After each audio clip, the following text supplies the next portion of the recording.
Everyone, आज इस video lecture में हम organic chemistry some basic principle and technique class 11 उसी को कंटिन्यू करेंगे। उस चैप्टर का ये वीडियो लेक्चर नंबर 14 है। इससे पहले 13 वीडियो लेक्चर इस चैप्टर का हमने ऑलरेडी अपलोड किया है अपने चैनल पे। तो आज का जो टॉपिक है, कल हम लोग पढ़ा रहे थे आइसोमेरिज्म, ठीक है। इसमें हम पूरा बता दिए थे आइसोमेरिज्म के बारे में।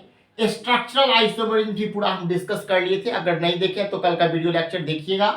उसमें chain isomerism, position isomerism, functional group isomerism, metamerism और टोटोमेरिज्म सारा बात कर लिए थे, ठीक है। आज की क्लास में हम देखेंगे स्टीरियो आइसोमेरिज्म और ज्योमेट्रिकल आइसोमेरिज्म, क्योंकि conformational isomerism hydrocarbon chapter next chapter में पढ़ना है और ऑप्टिकल आइसोमेरिज्म क्लास 12 में पढ़ना है। तो जो जहां पढ़ना है अच्छे से पढ़ेंगे। तो आज ज्योमेट्रिकल आइसोमेरिज्म उसका कॉन्सेप्ट को अच्छे से क्लियर करेंगे। सबसे पहले देखते हैं स्टीरियो आइसोमेरिज्म क्या होता है। तो isomer have same structural formula.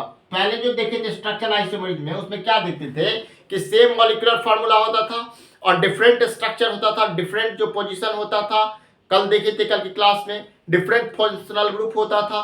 तो और आज की क्लास में हम क्या पढ़ रहे हैं, तो स्टीरियो आइसोमेरिज्म, जिसमें हम बात कर रहे हैं कि isomer have same structure formula but different relative arrangement. लेकिन अरेंजमेंट जो है, रिलेटिव अरेंजमेंट जो है वो क्या है, डिफरेंट है। Of atom or group of atom in space are called stereoisomer and this phenomenon is called stereoisomerism। ये बात होता है, पता है आपको। इसमें क्या होता है, ज्योमेट्रिकल आइसोमेरिज्म जब हम देखते हैं तो इसमें दो तरह के, इसको हम लोग बोलते हैं सिस ट्रांस आइसोमेरिज्म। सिस मतलब क्या होता है, सेम साइड। सिस से याद रखिएगा हरदम, सेम साइड। सिस आइसोमेरिज्म मतलब सेम साइड में सेम ग्रुप रहेगा और ट्रांस आइसोमेरिज्म अपोजिट साइड में सेम ग्रुप रहेगा, ठीक है। मतलब वो ग्रुप जो है वो अपोजिट साइड में रहेगा। जैसे हम बात करते हैं, यहाँ पे देखिए क्या है, डबल बॉन्ड है, यहाँ पे ये इथीन है।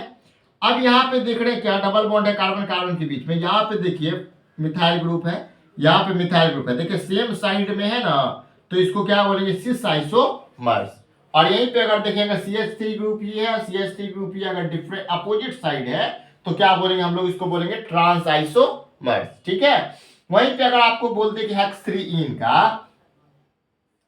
इन का दोनों आइसोमेरिज्म लिखने के लिए, तो सबसे पहले क्या करेंगे, हेक्सेन का लिए 6 कार्बन लिखेंगे, ठीक है। जहां जितना थर्ड कार्बन पे डबल बॉन्ड लगाना है और उसके बाद जितना कार्बन जहां आवश्यक है, मतलब एक कार्बन 4 बॉन्ड बनाता है, तो ये कार्बन इस कार्बन के साथ एक बॉन्ड बनाया तो यहाँ 3 हाइड्रोजन। यहाँ ये कार्बन 2 बॉन्ड ऑलरेडी है तो 2 हाइड्रोजन। यहाँ पे 3 बॉन्ड ऑलरेडी है तो 1 हाइड्रोजन। यहाँ पे भी 3 बॉन्ड ऑलरेडी है तो 1 हाइड्रोजन। यहाँ पे 2 बॉन्ड है तो 2 हाइड्रोजन। यहाँ पे 3 हाइड्रोजन।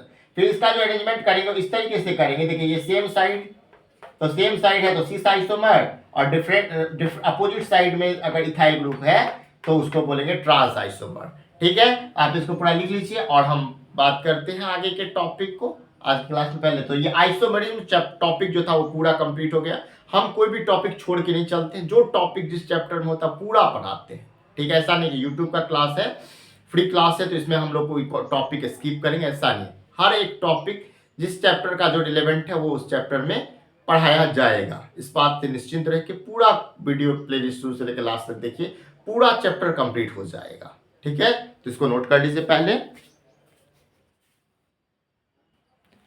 अब एक नया टॉपिक देखते हैं, आइसोमेरिज्म अब हमारा समाप्त हो गया। पहले हम लोग पूरा शुरू से देख रहे थे, फिर नोमेनक्लेचर बीच में आ गया था, लंबा वीडियो, मतलब बहुत ज्यादा नोमेनक्लेचर का वीडियो बना। फिर आइसोमेरिज्म। अब एक नया टॉपिक स्टार्ट करते हैं इस चैप्टर का, जिसका नाम है electron displacement in covalent bond. Organic chemistry में जनरली जो बॉन्ड बनता है वो कोवेलेंट बॉन्ड ही बनता है।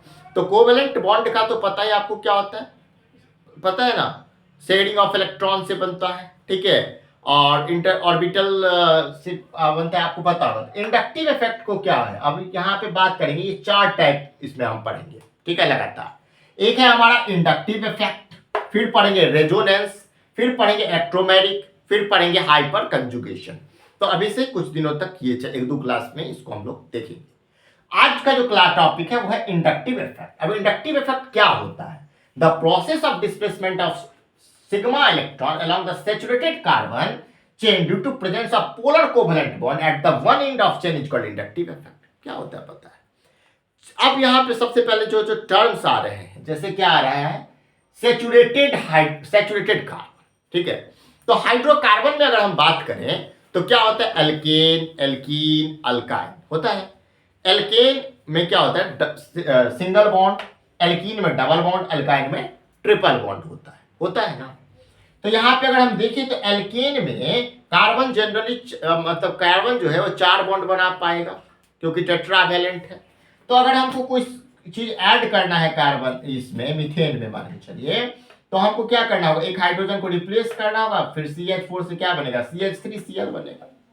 लेकिन अगर ये डबल बॉन्ड है हमारे पास तो उसमें अगर हम क्या कर सकते हैं, उसमें हम हाइड्रोजन जोड़ सकते हैं, तो ये फिर सिंगल बॉन्ड बनेगा।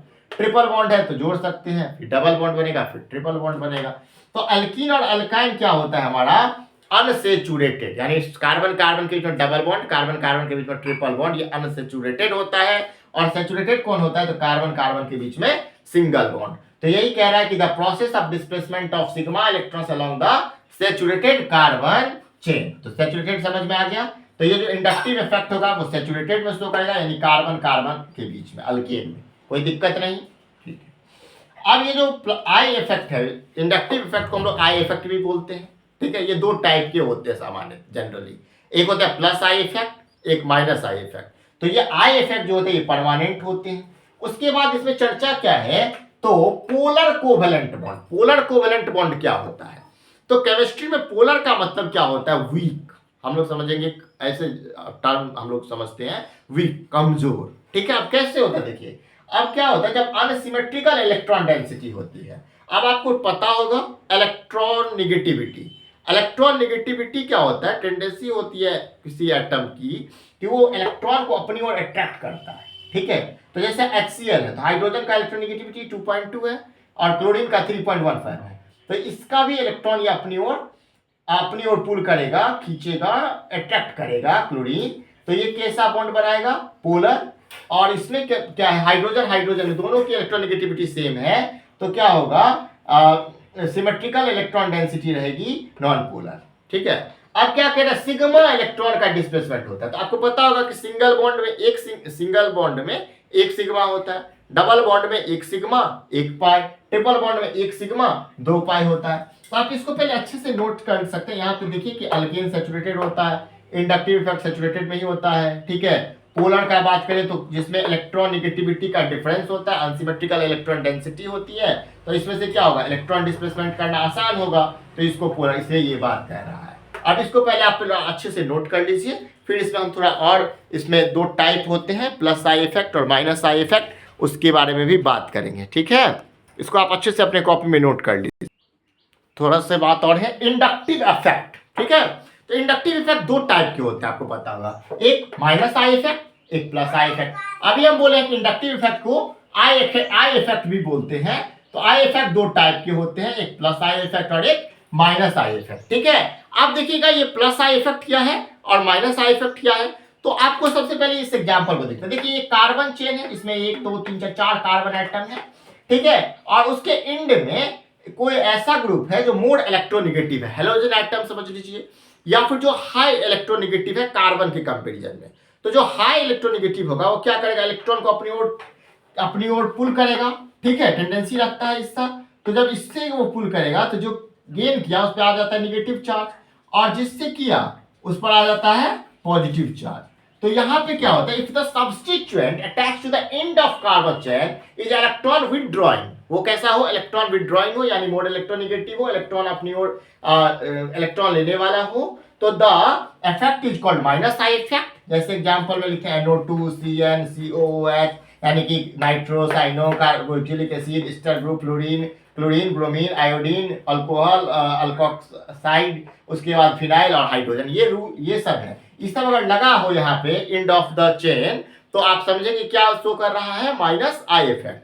और अगर मान के फ्लोरीन है किसी में लगा हुआ और एक में आयोडीन है, आपसे पूछ लेगा कि किस में ज्यादा माइनस आई इफेक्ट है, तो आप सीधा आंख मूंद के बोलेगा कि फ्लोरीन वाला में, क्योंकि जितना ज्यादा रहेगा उतना ज्यादा वो खींचेगा, और जितना ज्यादा खींचेगा उतना माइनस आई इफेक्ट बढ़ेगा। अगर है plus I effect, if the substituent attached to the end of carbon chain is electron donating, the effect is plus I effect. अगर मान के चलिए क्या होता है, तो यहाँ देखिए, यहाँ जो गेन डोनेट करने वाला अगर इलेक्ट्रॉन डोनेट कर रहा है और ज्यादा डोनेट कर रहा है, तो यहाँ पे कैसा इफेक्ट बढ़ेगा, प्लस आई इफेक्ट। तो इंडक्टिव इफेक्ट समझ गए, उसके टाइप समझ गए, रेजोनेंस, इलेक्ट्रोमैग्नेटिक और हाइपर कंजुगेशन हम आगे के वीडियो लेक्चर में पढ़ेंगे। तो यहाँ तक हम क्या कर लिए आज की क्लास में, आइसोमेरिज्म में स्टीरियो आइसोमेरिज्म पढ़े और इसमें हम लोग क्या किए, तो electron displacement in covalent bond में हम लोग इंडक्टिव इफेक्ट को खत्म किए। अगर आज का वीडियो लेक्चर आपको पसंद आए तो इस वीडियो को लाइक करें, चैनल सब्सक्राइब करें, बेल आइकन को प्रेस करें। इलेक्ट्रॉन डोनेटेड ग्रुप में अल्काइल ग्रुप जनरली होता है, टर्शियरी, फिर सेकेंडरी, प्राइमरी और इस तरीके से इसका ऑर्डर चलता जाता है। इसको पूरा अच्छे से कॉपी में नोट कर लीजिए। Thanks for watching this video.